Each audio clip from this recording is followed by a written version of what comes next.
I figured I'd do another 10 albums today. I was running out of things to kind of talk about regarding vinyl record, and I figured I'd pick 10 albums that I have that kind of make me happy. For whatever reason, it's just happy music.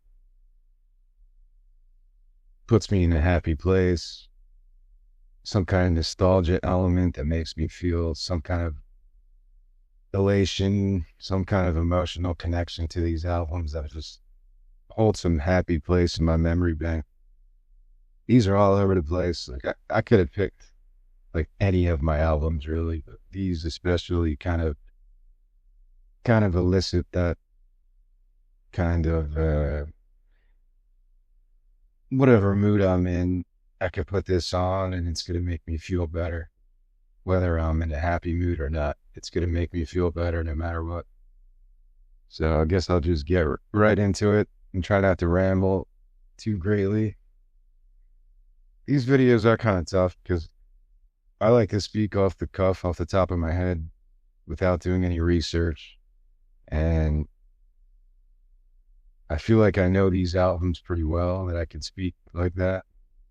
Maybe not like every song I know by heart, but the general feel of these albums, these 10 that I'll pick today. Like I'm not doing any research of like who produced these albums, what year they came out, because I just want to speak about why I wanted them on vinyl and why they kind of hold that emotional connection to me. I'm doing this series because my book's coming out on May 1st. It's called The Hypothetical Poet, My Life and Lyrics So Far. And it's got about close to 500 songs, which I spoke of before, that I've written since 2006, about 20 years of my life now. And I don't know if all these albums influenced my songwriting, but this one definitely did. John Denver, and I picked Rocky Mountain High.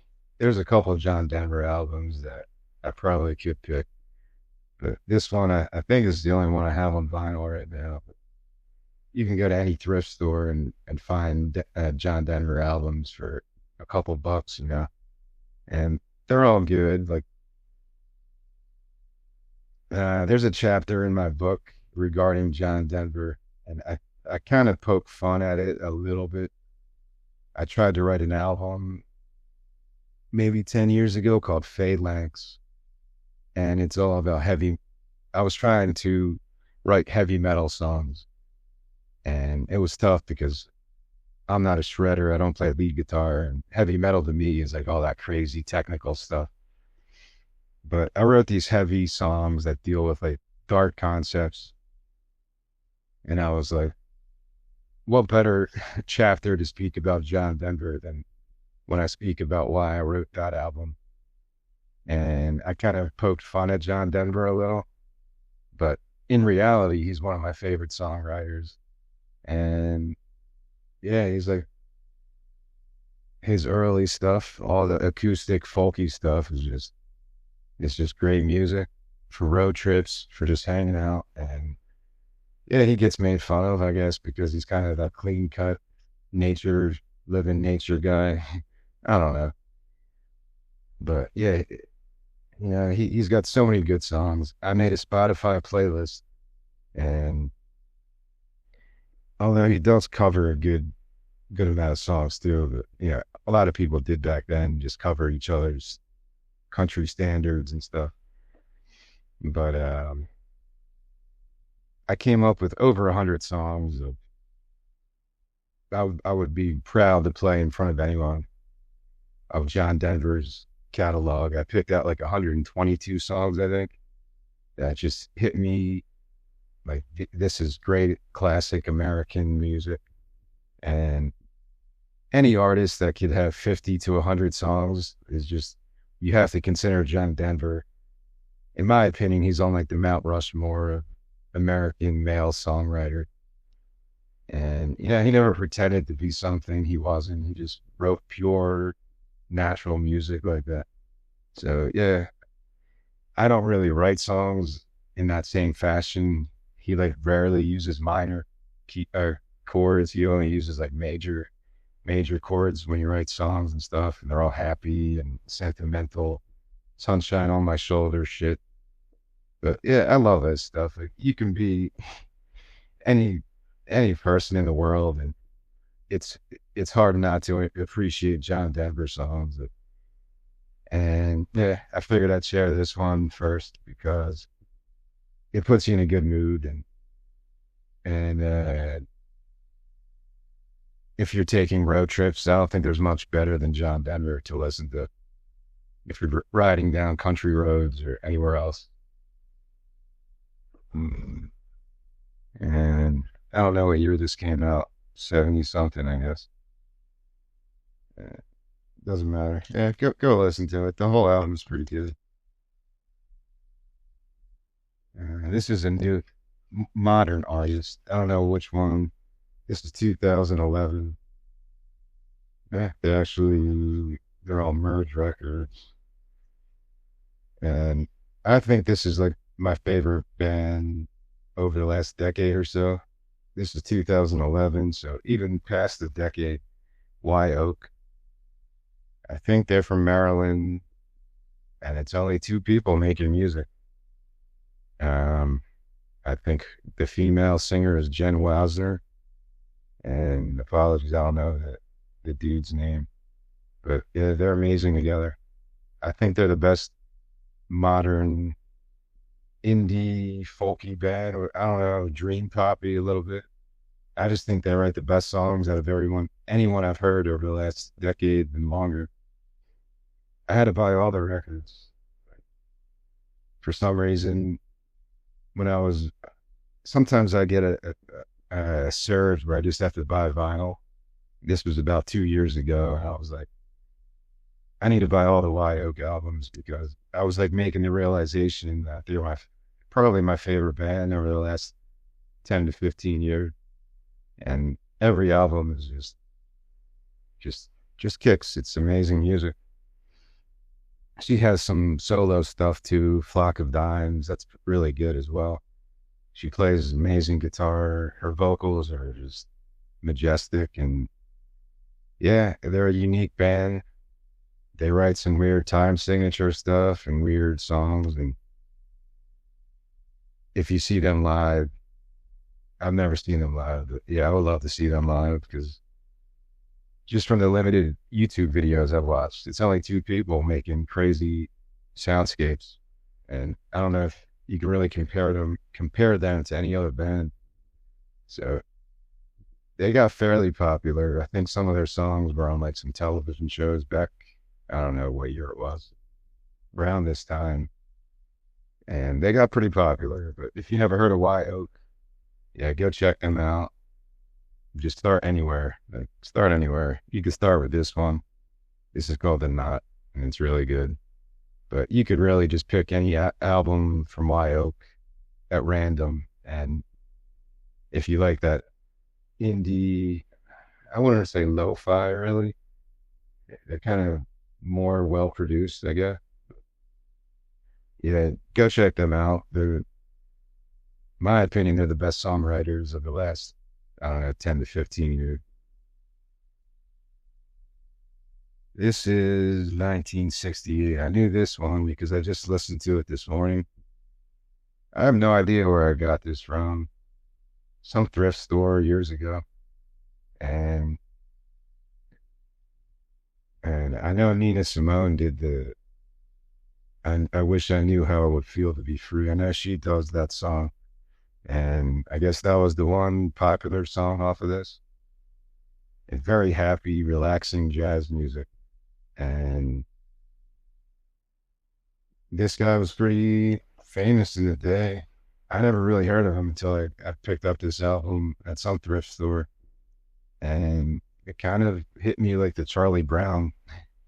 that Charlie Brown, I forget the guy's name, that type of jazz music. It's that type of jazz. Like it's very happy, relaxing music that almost like church music in a way. And Yeah, it's cool. I listened to it this morning again because I haven't listened to this in a long time, and it still hits me pretty emotionally. I like it. It's just it puts you in a happy mood. It's good morning music because it's not like crazy technical and it's not like avant-garde stuff. It's just very relaxed jazz music. And I don't know a lot about this guy, Billy Taylor. I don't know a lot about him, where he's from and all that stuff, who he played with. But go look him up, learn more about him if you never heard of him. And you could educate me.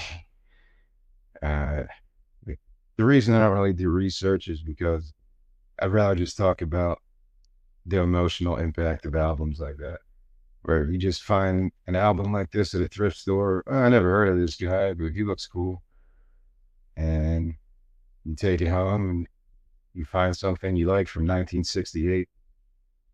Like I would have never, if I wasn't looking for vinyl like 10 years ago when I got into that, there's so many great albums I wouldn't have found from jazz, classical stuff. Like I used to go to the Goodwill outlet, maybe about 10 minutes from here in Belmar, New Jersey.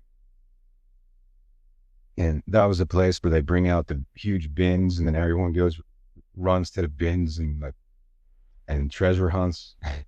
It's actually kind of a fun experience. I used to spend like entire weekends at the Goodwill outlet trying to get records or other stuff. And yeah, that was like my life for a while. And you would find some cool stuff. I would go to Goodwill or thrift stores like every day after work for a good couple years and just hunt for something cool, books or records. But this was something I picked up along the line somewhere. I don't remember exactly. But yeah, it's very happy music.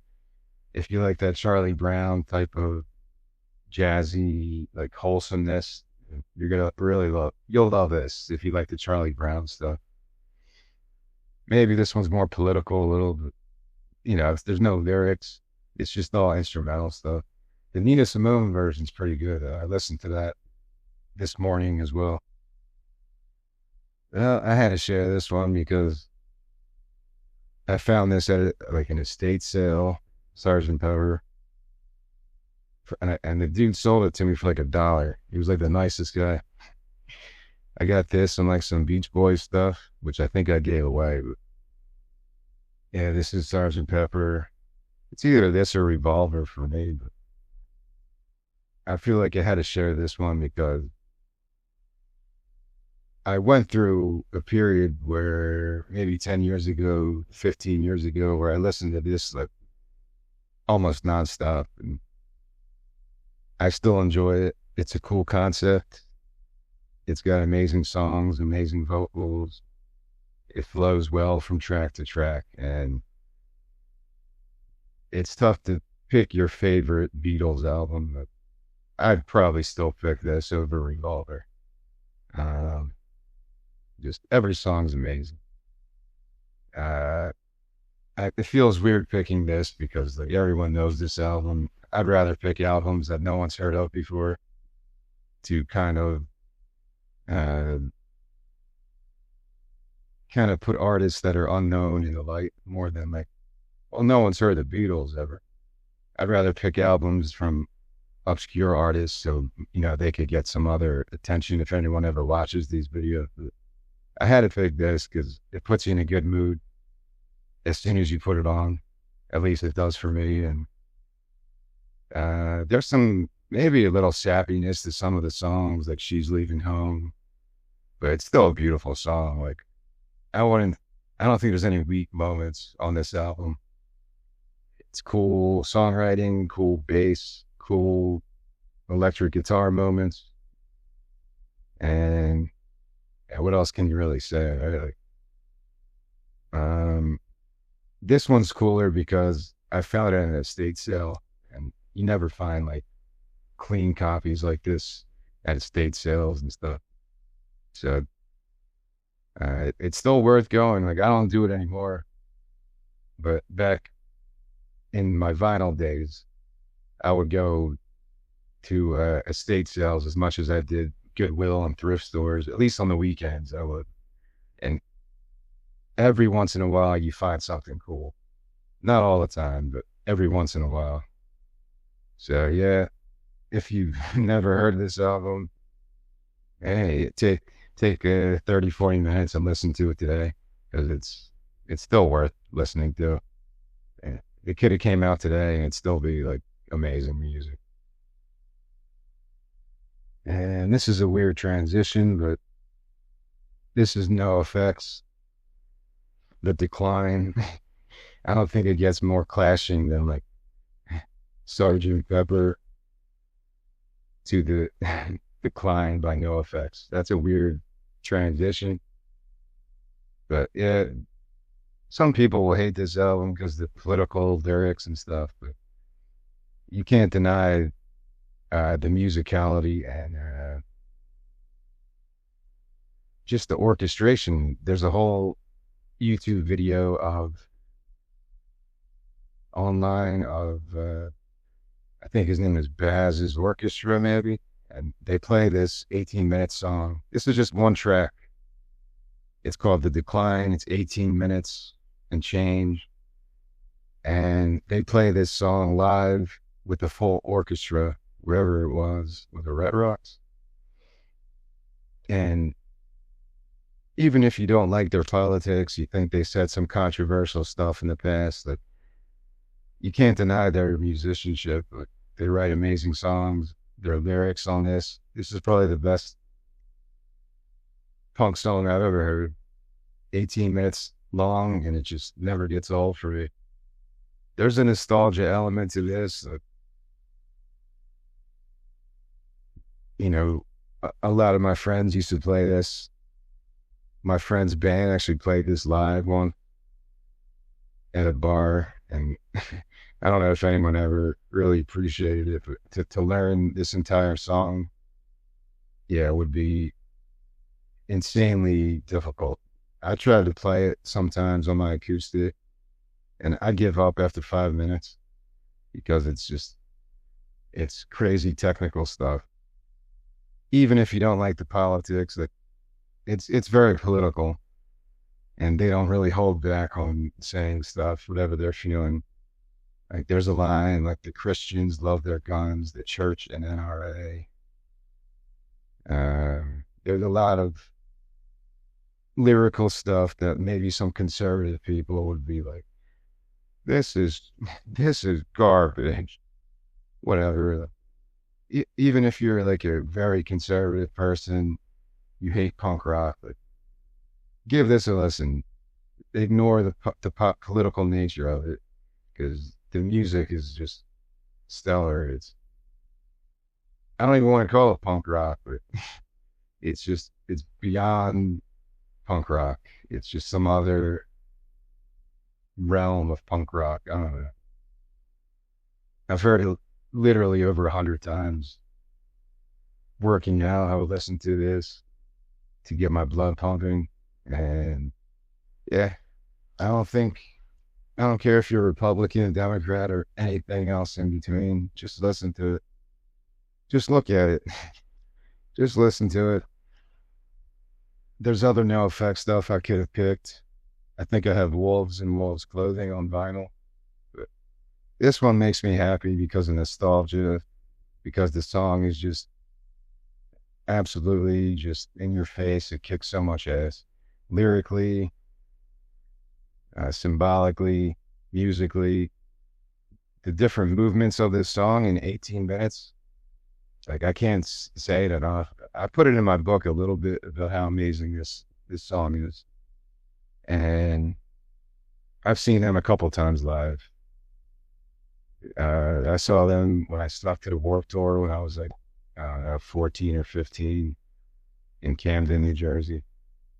And yeah, I've liked them since I was probably around that age. I think Liza and Louise was the first my introduction to NoFX. And then it just kind of grew from there. This is not from that long ago. I don't know the year off the top of my head. But it's not that old, maybe 10 years ago. No, it's probably longer than that. I don't know. Look it up. Look it up because it doesn't say it on here. But yeah, Fat Records, NOFX to Decline. Give it a chance, regardless of your politics, regardless of what you've heard about this band. They're just crazy musicians and cool people. I read their book, Hepatitis Bathtub or something, and yeah, it made me like them even more. And another weird transition. This is Lonnie Liston Smith, and I don't know the year 70 something, Astral Traveling, and the Cosmic Echoes. He's pretty well known. He's in that like Pharoah Sanders type of vein of 1973 Flying Dutchman record. And he's in that Sanders, Alice Coltrane, spiritual jazz stuff. I listened to this again this morning after I listened to the Billy Taylor one. And this is nothing like that one. This is spiritual jazz, kind of like free jazz. There's some drone stuff, ambient stuff. And I don't know where I found out about this guy. He came out, he had an album in 2023, which I had purchased. And it's like a little bit different. He's collaborating with other people on that one. I think it's like Jazz is Dead or something. So he's still going, man. That was in 2023. I don't know if he's still making music right now. But I have a couple albums by him. This one is, well, it's hard to pick a favorite because they all kind of blend together to me. I think it's called Expansions, maybe. And some of his other stuff around this period. They all kind of blend together in that spiritual jazz type of thing. He's inspirational to me. I spoke of him in one of my posts, one of my songs I wrote, Don't Bully the Doorman, I think. And I have a little melody that I wrote that was kind of inspired by one of his songs. So Lonnie Liston Smith, he's pretty well known. I think he's played with a lot of other jazz, like classical people. Another a lot of jazz legends he's collaborated with over the years. I had to share him because it's just happy, man. He's all about the peace and love stuff, and if you put him on, no matter what mood you're in, you're probably going to feel a little bit better about yourself and your state. And yeah, I would say a lot of people have heard of him, but if you never heard of Lonnie Liston Smith, go check it out. It's very meditative stuff. This is more Dixieland stuff, but I remember finding this at a Goodwill outlet, the one I was talking about, direct from San Francisco, Bob Scobey and Frisco Band, with vocals by Clancy Hayes. Probably something like somebody's grandpa had at some point. But I thought the cover was like kind of trippy, but it's not trippy music. It's like New Orleans-y, Dixieland, that type of jazz stuff, which I don't care. It's happy, man. I term this just happy jazz, that Dixieland jazz stuff. And I don't know what year this is from, 1957. If this is correct, it says 1957. But I'm guessing it's turned like more of the Dixieland jazz stuff. Big band. It's not really a big band though. But whatever. It's just really happy. I don't want to get all technical with this. I'm not a jazz guy, but certain music just makes you happy. I don't know anything about Bob Scobey or his Frisco band. I know nothing about this, but if you know stuff, put it in the comments. You could educate me. But I just love this album cover. I thought it was one of the coolest album covers that I have. That's the only reason I got it from the Goodwill bin. It's probably like 20 cents because in the Goodwill outlet, they just price everything by weight. So this was probably like 20 cents, and I had to keep it. When I gave away like my 2,000 records, like for some reason, I just had to keep this one because it's like very happy. It just puts you in one of those moods. Like, I don't know. It's very well recorded too. Like it puts you in the room with like the band. From what I remember, I played this a couple times, but um, I think it's on Spotify, so you could listen to it, digitally. But the record sounds amazing, and it's not an expensive record. I looked it up on Discogs, and it's like maybe $3, $4. So it's nothing like crazy. It's just fun jazz music, man. And there's a list in my book where I talk about my favorite wintertime albums because one of my albums I wrote is called Winter in the Other Worlds. And it's an album I wrote over 10 years ago that kind of deals with living an introverted life in the winter, especially. And this was probably my favorite wintertime album because it kind of puts you in a different place, man. Meatloaf, R.I.P. Meatloaf, Bad Out of Hell. I don't know. Some people might think it's cheesy. It's kind of like, I don't know, like Rocky Horror Picture Show music. It's cool. I like that too. It's kind of like Bruce Springsteen, just amped up to some absurd level of like, I don't know how to term it, but Meatloaf can sing his ass off. And I love the arrangements on most of these songs. I also have a list on Spotify of like 501 albums that shaped my life or whatever. I included this on there. I think it's pretty much a perfect album. There might be some weaker spots, but the first song, Bad Out of Hell, you took the words right out of my mouth. 2 out of 3, Paradise with a Dashboard. But it's hard to not consider all those classic songs, especially the first song. Like one of the best album openers. It just puts you in a good place, whether you listen in the summer or winter or whatever. This is like the only Meatloaf I know.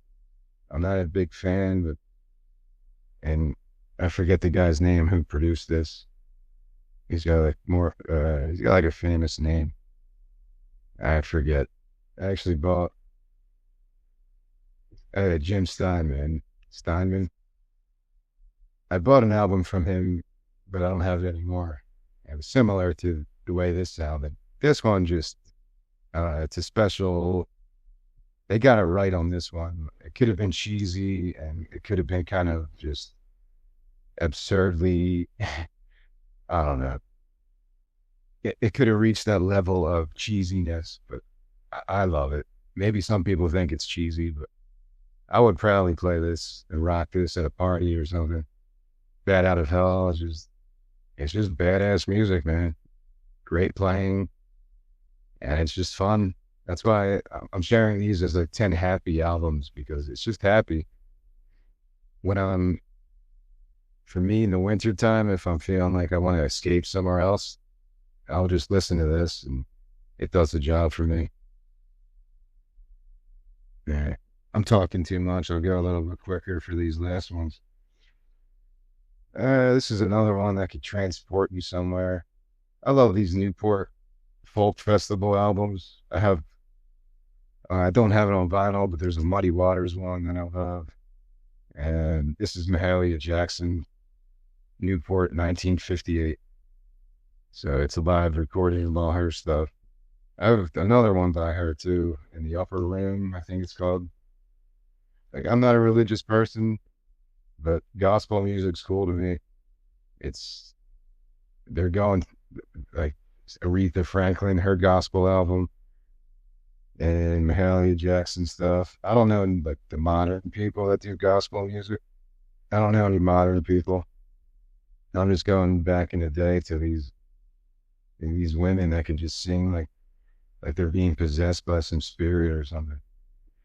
If right before the Eagles Super Bowl, I watched the Aretha Franklin Amazing Grace video, and I've listened to the album, but I never saw the actual video. And like, go watch it, man. It's the best concert I think I've ever seen in my life.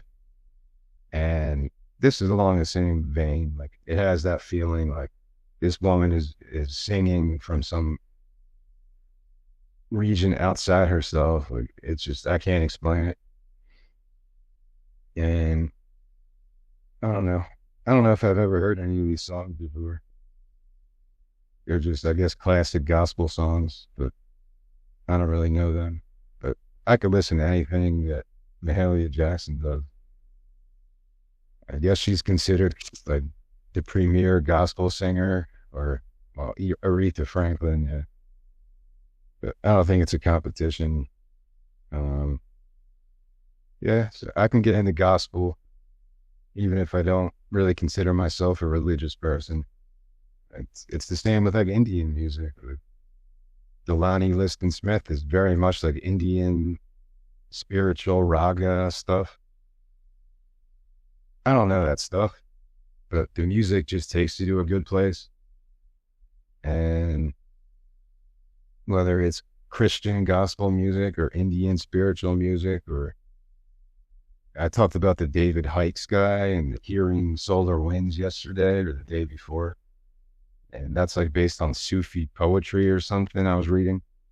So it doesn't matter to me what religious tribe it's coming from. If it has that emotional power and that spiritual just transparency like that, it could take you somewhere else.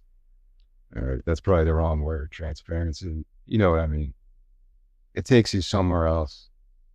It can lift you to a different place outside yourself. And this does that. And live recordings are just cooler. Hearing live gospel music is just cooler than